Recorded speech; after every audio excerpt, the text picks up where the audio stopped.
Muito obrigado por nos receber uma vez mais. A nossa ideia aqui era trocar umas impressões informais sobre, no fundo, esta questão da governança clínica da diabetes. Eu estava a começar por lhe perguntar que, na sua perspectiva, qual é o papel das sociedades científicas, em particular na nossa, para a alteração do panorama atual da diabetes em Portugal, e qual seriam, portanto, na sua perspectiva, as prioridades e os objetivos principais à volta destas sociedades no tratamento da diabetes. Muito obrigado, António. Muito obrigado pelo convite em nome da Sociedade Portuguesa de Endocrinologia, Diabetes e Metabolismo.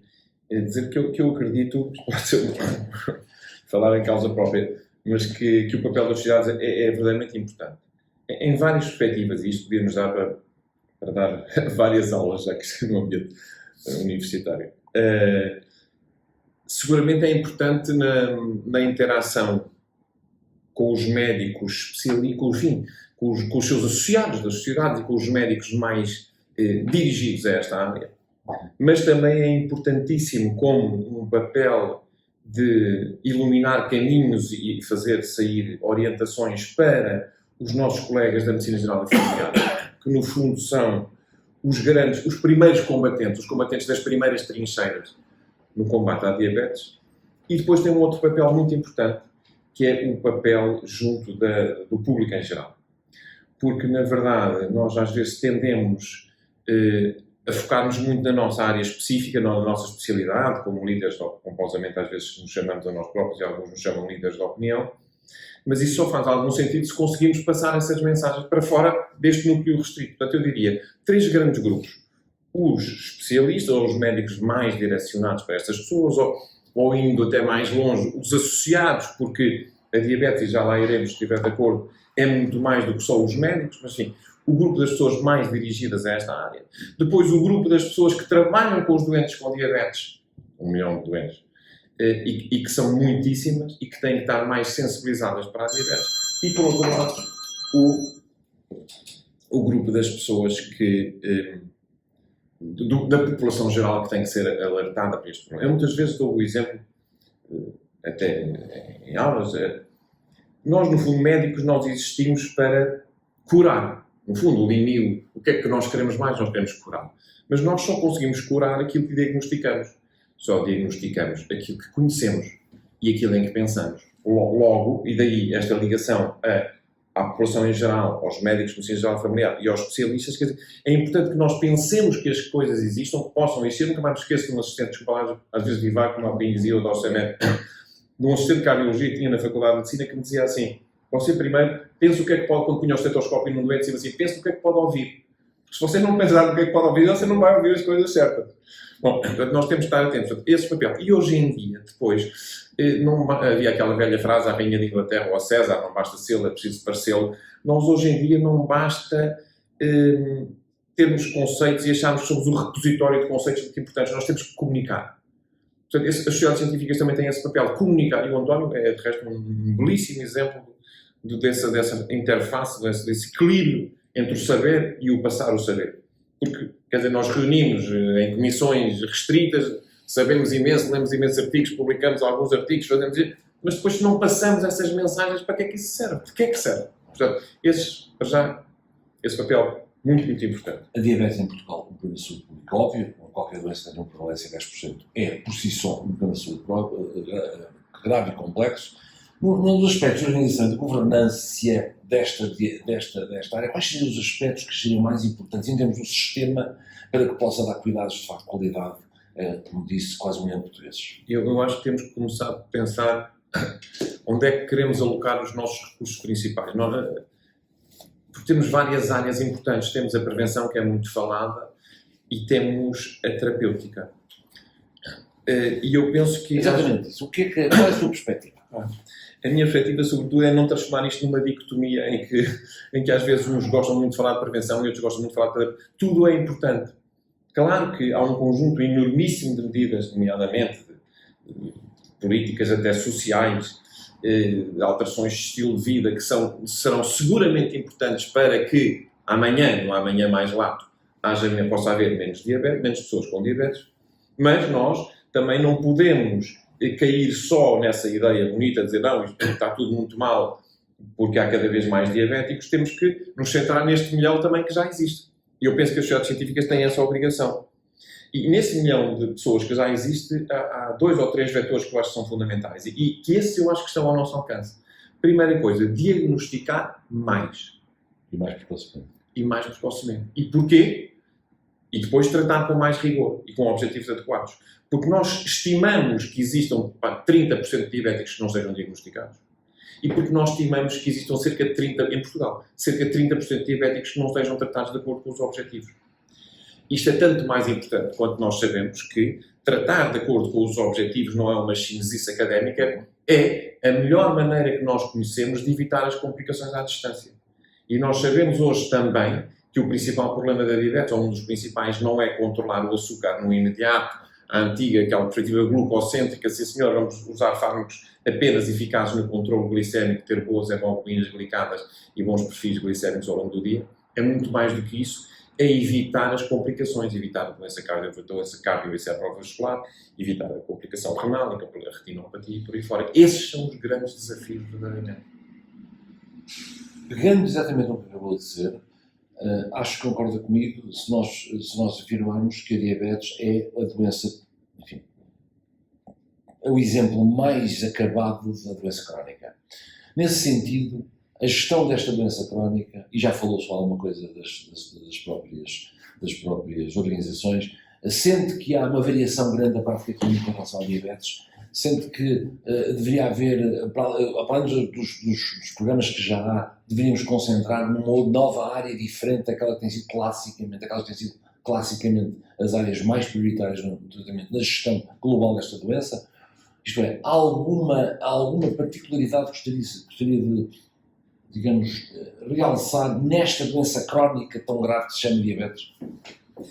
Há 2 outras coisas talvez que realçasse. Nós temos isto numa conversa de amigos, se me permite. Uma, seguramente, é a construção de equipas pluridisciplinares. E isto aqui eu diria que há 2 vertentes. Uma, a versão mais tradicionalista do termo, que é muitíssimo importante, que é assegurar e promover a criação, e aí as sociedades científicas também têm o seu papel, nos hospitais, nos centros de saúde, núcleos que consigam de uma forma colaborativa trabalhar, e isso implicará seguramente, enfim, a endocrinologia / diabetologia como o especialista condutor da equipa, mas englobando sempre colegas de medicina geral familiar, tantas vezes colegas de medicina interna interessados pelo tema, enfermeiros, nutricionistas e dietistas, isto no sentido de podologistas em áreas em que os enfermeiros não dão conta da questão do pé, e isso é, diria, o núcleo e muitas vezes também psicólogos e por aí fora, e depois a colaboração com as especialidades afins. Isso é a questão a seguir, exatamente. E eu penso que aí o paradigma mudou. Exatamente. E tem a ver, e mudou, porque aqui há uns anos atrás, quando nós falávamos muito no cirurgião vascular, no ortopedista por causa do pé diabético, no oftalmologista, no neurologista por causa da retinopatia, mas falávamos pouco, de menos, penso eu, no cardiologista e no nefrologista. E o que eu penso que mudou hoje e nos nossos dias, hoje em dia, quando há reuniões sobre diabetes, cada vez mais partilhamos as mesas, e agora, tendo parentes no Congresso Português de Endocrinologia, que vai ter lugar no princípio do ano que vem, do ano de 2022, que aí se avizinha. Vamos ter mesas de parceria com o Sociedade Portuguesa de Cardiologia, com a Sociedade Portuguesa de Nefrologia e por aí fora. Porque, na verdade, nós, e voltando àquilo que se dizia há bocadinho, nós sabemos que o desafio não é só controlar a diabetes, é evitar as complicações à distância. E quais são as complicações, sobretudo as doenças cardiovasculares e renais. E sabemos que essas são aquelas que matam mais, que causam mais incapacidade, que tiram mais anos de vida às pessoas com diabetes. E hoje em dia, já sabíamos há anos atrás, que havia estudos muito interessantes sobre isso, que mostravam que eu tinha mais impacto a reduzir a mortalidade nos doentes com diabetes, controlando agressivamente a hipertensão arterial e a dislipidemia, do que propriamente controlando a glicemia. E no fundo, o que é que nós vimos nos últimos 5 anos, desde que foram publicados os primeiros estudos com fármacos antidiabéticos, que mostraram que, além de controlar a diabetes, interferiam no prognóstico da doença cardíaca e renal. A cardiologia, a medicina interna sempre, mas a cardiologia e a nefrologia aproximaram-se mais da endocrinologia. e eu penso que aí o paradigma mudou. Portanto, a construção das equipas hoje não deve ser só, no sentido restrito da palavra, o endocrinologista e o internista ou o medicina geral e familiar, quando não há endocrinologista, o enfermeiro, o nutricionista, por aí fora, mas também cada vez mais uma parceria com as outras especialidades que tratam, no fundo, as complicações. Num mundo pós-pandémico, em que nós vamos ter problemas sérios de financiamento do sistema, não só porque já se investiu muito, mas também porque naturalmente vai haver prioridades diferentes, teremos que ter uma política diferente, teremos que ter mudanças no sistema. Estou a pensar na telemedicina, estou a pensar na Seresta. Qual é a sua opinião, a sua perspectiva do que vai acontecer nos próximos 5 a 10 anos após termos atravessado esta área tão difícil, este problema tão difícil dos 2 últimos anos com a pandemia? O que é que vai ser necessário fazer diferente para garantir que os cuidados das pessoas são, de facto, mantidos, mas em condições diferentes, em condições que até aqui não tínhamos? A sua perspectiva como... Vou-lhe dar e vou-lhe dizer o que é que eu acho, sobretudo, que vale a pena começarmos a fazer agora. Agora lembro-me outro dia de uma definição do que é um bom professor de economia. Um bom professor de economia é uma pessoa que sabe explicar porque é que as previsões não deram certo. E outra frase diz que os economistas estão para a economia como os meteorologistas estão para o tempo. Exatamente. Isto, eu não percebo muito de futebol, mas é como aquela frase, o agnóstico só no fim dos jogos. Mas isto tem a ver apanhando só a deixa da pandemia e dos novas metodologias de comunicação. A pandemia serviu-nos para ensaiar um conjunto e aí as sociedades científicas tiveram seguramente um papel importante. E a Sociedade Portuguesa de Endocrinologia, Diabetes e Metabolismo tentou intervir pelos novos meios, junto quer dos serviços, criando orientações, atualizações, cursos online, dos serviços e dos endocrinologistas em geral, e daqueles que, no caso, se são pela área da diabetes, não são necessariamente endocrinologistas, e, por outro lado, criando interação com a população também. Lá está, e voltamos ao comunicar, e isso serviu-nos para perceber que é fundamental otimizarmos uma metodologia de comunicação à distância mais eficaz. Agora, está a falar na telemedicina, na teleconsulta? Estou a falar na telemedicina, na teleconsulta, na formação online, mas também digo que, não sendo isto uma posição que vincule necessariamente a sociedade a que honrosamente presido, mas que acredito que a possibilidade da teleconsulta é seguramente uma coisa importante e interessante e que deve ser otimizada e melhorada. E nós agora estamos até com um programa engraçado com os países africanos de língua, com os países de língua oficial, por exemplo, africanos de Timor, língua portuguesa, de colaboração até aqui dentro na área do Hospital das Forças Armadas. É uma coisa, um projeto muito, muito interessante. Um dia podemos falar sobre isso.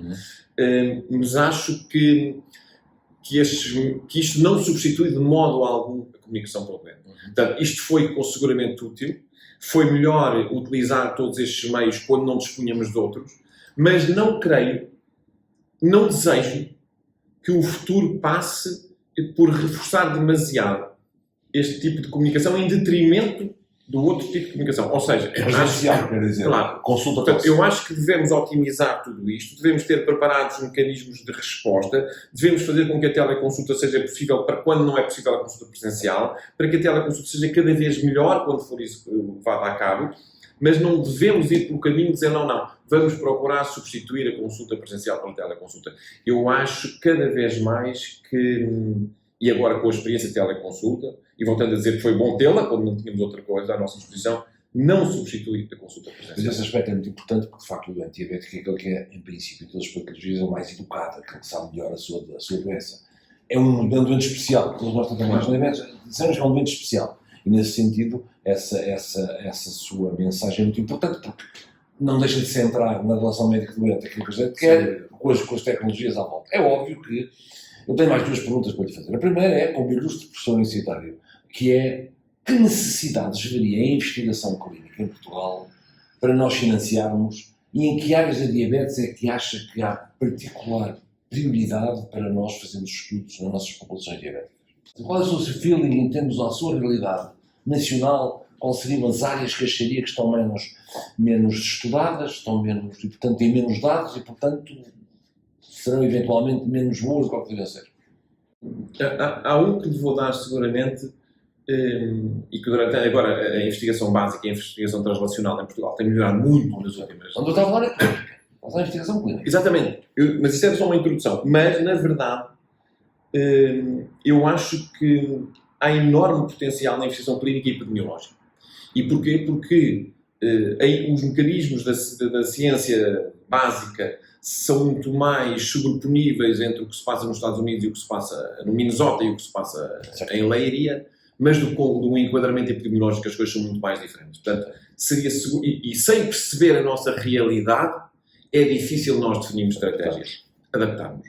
Quer dizer, eu posso dar um exemplo da gíria militar, eu posso ter os melhores paraquedistas, posso ter a melhor artilharia, mas se eu não souber onde é que os quero lançar, ou onde é que eu quero projetar os meus tiros, não vai pouco certo. Informação. Portanto, eu investia seguramente na área da epidemiologia.